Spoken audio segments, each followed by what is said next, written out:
Așa stă femeie, zâmbet și lumină. În spatele rasului ei există o lume întreagă, un univers de gânduri, visuri și temeri pe care nu le arată oricui.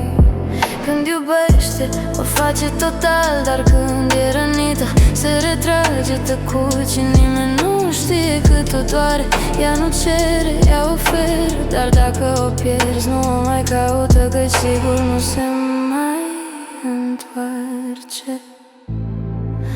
Are inima unui copil și mintea unui înțelept.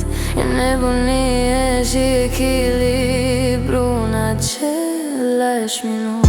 Nu trăiește ca să placă, ci ca să simte, să fie vie. Nu se teme de schimbare, ba chiar o provoacă.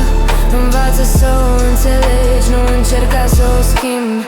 Iar atunci când pleacă, nu dispare, rămâne acolo, într-un gând, într-un zâmbet, ca o stea care cade, dar nu se stinge niciodată.